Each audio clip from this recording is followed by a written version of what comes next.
Welcome into an all-new episode of the American Huddle. I'm Hali Oughton alongside Andy Gresh. Thanks for tuning in with us a day earlier than usual. I'm headed off to the Women's Soccer Championship in Orlando, but Andy, I couldn't leave first without talking some football with you. Yes. It was a crazy week in Week 9, and we have some really good games to look forward to this weekend. But looking back to last week, Friday night, we saw two conference games. Tulane at Memphis. The Tigers rolled 56-26. They continue to sit atop the West Division, but I think one of the most interesting things of all is for the third straight week, a Memphis defensive player has taken home the weekly accolades. Well, when you jump up 35-0, which is what Memphis did, you're going to have guys that are going to be able to quote-unquote eat and that are going to be able to feast defensively, and that's exactly what happened. 557 yards of total offense for Memphis. I mean, they just pressed on the accelerator and didn't let up. A very impressive victory, and I know we've talked a lot about the Memphis defense this year. Hey, when you're going out and you're scoring 56, hey, you give up 26, it ain't so bad. All right, well, in the second game of the night, it was Tulsa at SMU. This one was a close one, but for SMU, they clinched bowl eligibility for the first time since 2012. A very excited Mustang fan base, and head coach Chad Morris was pretty pumped for his guys too. But three receivers had over 100 yards in this one. They're really spreading the ball around. Well, I'm glad you brought that up because of the three SMU wide receivers, Cortland Sutton, Trey Quinn, and James Proche, and I hope I said that right, 18 receptions for 360 yards and 2 touchdowns. I mean, that is massive production out of your top three wide receivers. And again, when Cortland Sutton gets going, everybody else gets going. But hey, you got to give Chad Morris and SMU a ton of credit, Haley, because at the beginning of the year, I think people looked at them and said, maybe if they could be 6-6 and find a way to be bowl eligible, it'd be a great year. Now they're off and running. They put themselves in position to be a factor here in the month of November, and a great job by Chad Morris and crew. And on the other end, you know, you look at Tulsa, they had leads in the second quarter, leads in the third quarter, and they just couldn't find a way to hang on. So the tough year for Tulsa continues. But again, against a bowl-eligible team like SMU, they did have the lead twice.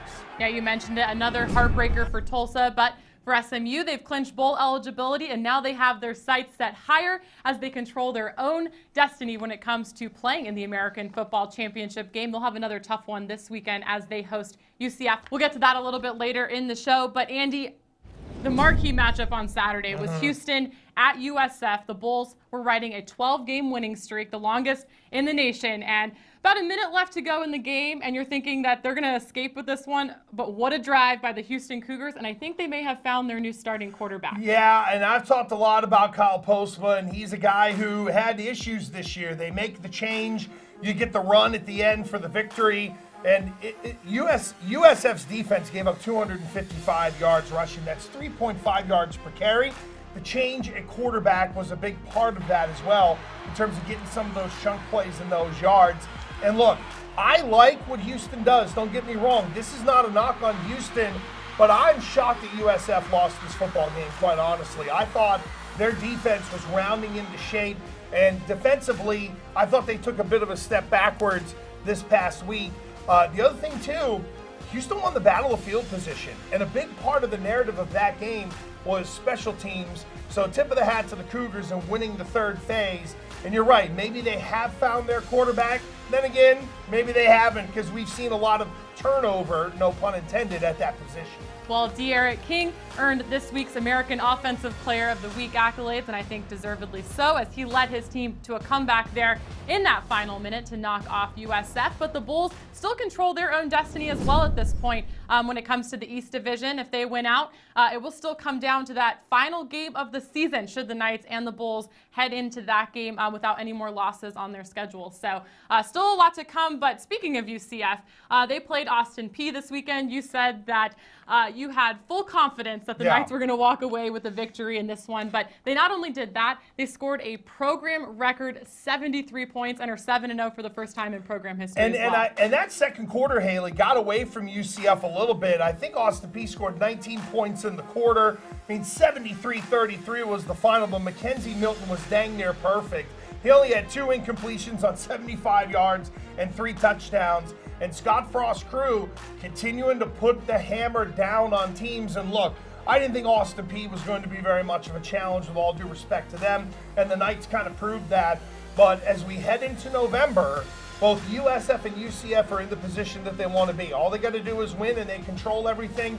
And for UCF, if they win out and win the American Conference Championship, we're going to be talking about them in a New Year's Six Bowl, and you never know if they end up jumping into that Final Four conversation, because the month of November, wacky things happen. Well, the month of November gets started this Thursday in American Conference play as Navy heads to Temple. The Mids are coming off of 2 losses and a bye week. I would say this is probably a must-win for the Midshipmen when it comes to conference play. Yeah, and you know my thoughts on Navy. I think they're going to find a way to be a factor here in November, and you're exactly right. Temple has been up and down a little bit. They're 1-3 in the league this year. They've had some issues in terms of allowing points. I mean, UConn did go down there and beat them a couple weeks ago.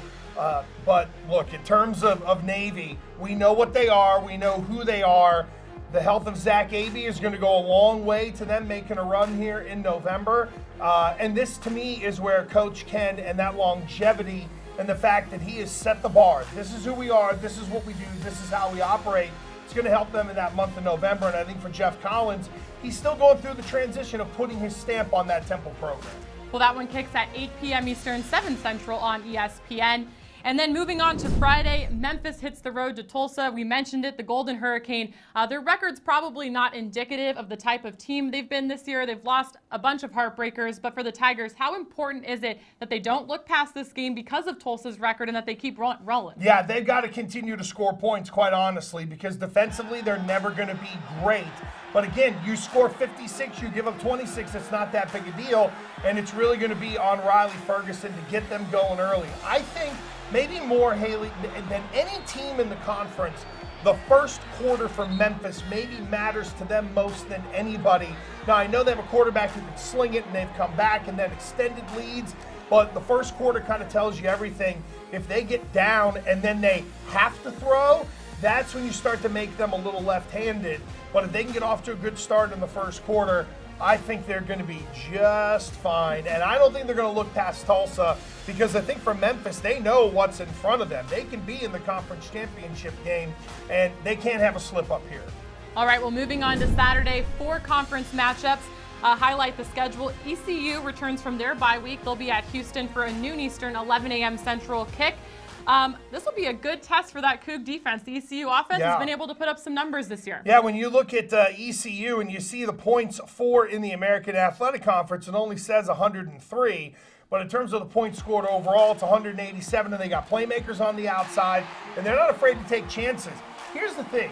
Houston came in with expectations, and we know they want to get to a bowl game. Now, ECU does, obviously, but with the way the year has gone for ECU, playing all those young kids, they got nothing to lose. They're arguably one of the most dangerous teams to have to match up against in the month of November, because for them, a lot of people just look at them and say, hey, they're growing, so if they lose, it ain't that big a deal. They can go out there and chuck it up to those wide receivers and continue to make plays. I like what Scotty Montgomery's doing. There's speed, there's talent, it's there. It's just when will it all come together? And I will say this for a team like ECU, if they can play well here in the month of November, that's going to carry over into their offseason and their preparation into 2018. But, I mean, they're going to have some issues this year. But they have had their issues this year, and we'll see if they're able to overcome them. All right, well, a big game, both ECU and Houston looking to build some momentum to kick off the final month of the college football season.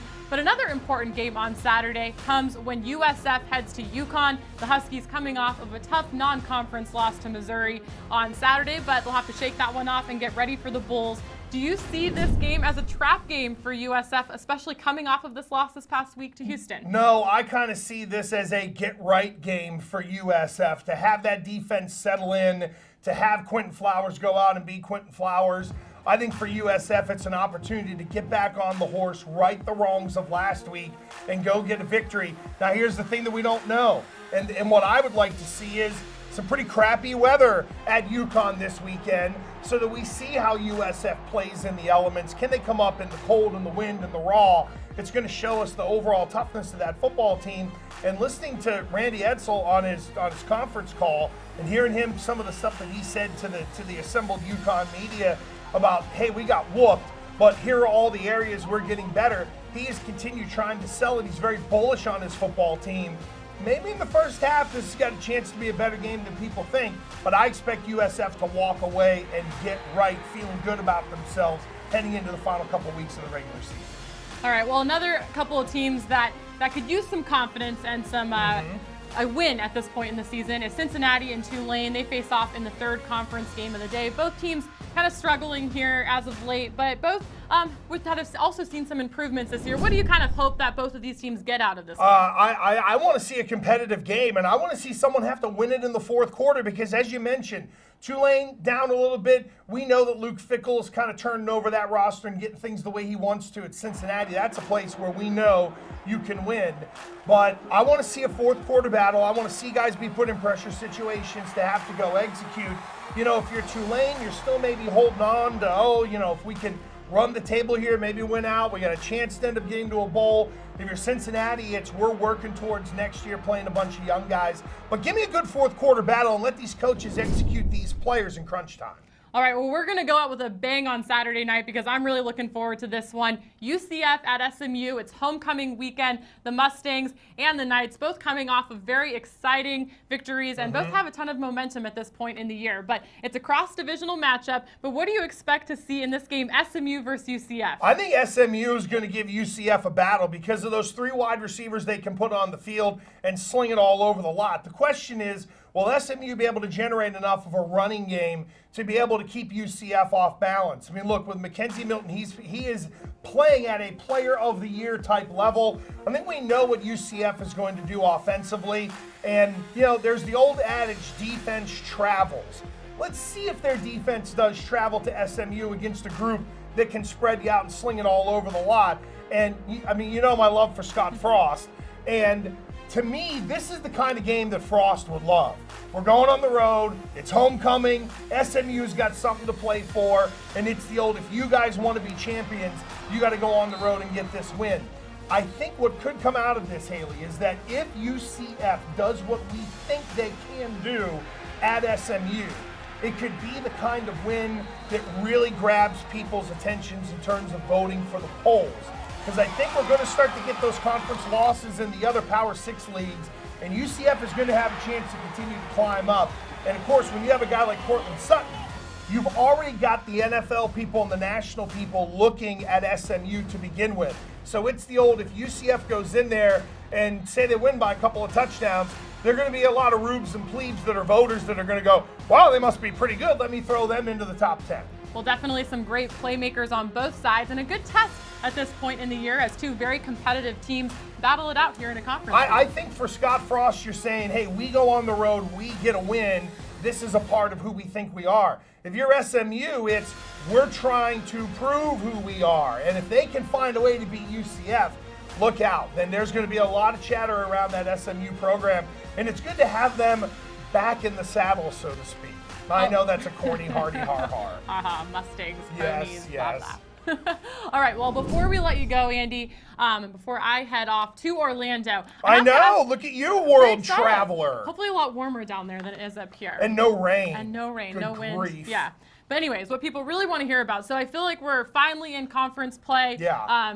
We're starting to get a feel for how the league is panning out. But 6 games, all conference matchups this weekend. And taking a look at the schedule, who would be maybe you put on upset alert this weekend? Woo, that's a good one. You know what? Even though I just talked about them, I'm going to say UCF. SMU has the ability to beat UCF. And again, you have all of the elements of an upset, right? You got homecoming, SMU coming off a big performance where the wide receivers produced 360 yards worth of offense. So I'm going to go UCF because, there is the part of me that wonders, okay, are they going to have that game where maybe for 3 quarters they don't play great, but then boom, they find it in the 4th quarter? I don't know. I mean, with SMU, it's kind of dicey. So I'm going to go that UCF has very much got to be on alert. I'm not so worried about South Florida, but it's Central Florida. Well, fun fact, the Mustangs haven't lost at home this year, so they're playing pretty good in Dallas. I like it. It's all the stuff that Scott Frost's going to put up on the bulletin board to get his team ready to go. All right, now before we wrap this up, I actually have a question for you. What? That's not how this is supposed to work. All right, now I know you're like a world traveler and you're going to be working and stuff like that, but what is your Halloween costume this year? Like, what were you for Halloween? Anything? I wasn't anything for Halloween, but my dog was. And I'll have to bring Joey in here in the studio because he will melt all of your hearts. But here, I'll show you this picture of Joey in his Halloween costume, actually. He is he's a teddy bear. He looks really thrilled, right? He does, right? That little French bulldog face coming out of the teddy bear costume. I he think was really pumped. every dog like questions their owner at Halloween, or like for a football game when they slam a jersey on them. Yeah, I questioned myself as an owner. I promised I would never be that person to dress up my dog. And Look at you. First year with the pup and dressing him up. You couldn't on help Halloween. yourself, I couldn't could you? help myself. Petco, that aisle at Petco just got me. Luckily for me, one of my kids, 15, he's out of it. Mm-hmm. The 13-year-old, he did like a real lazy costume just to go get some candy because he knows that the stepdad needs his sugar. Did you dress up? No, because Why not? well, I want to hear this reason. You better have something good. here's the thing. As a child, I was scarred for Halloween, right? So my mother dressed me up as like the Easter Bunny, like Ralphie from A Christmas Story. She once made a big thing where I was a mailbox and my brother was a letter. So like at 15 years old, I was like, okay, I don't want to deal with this anymore.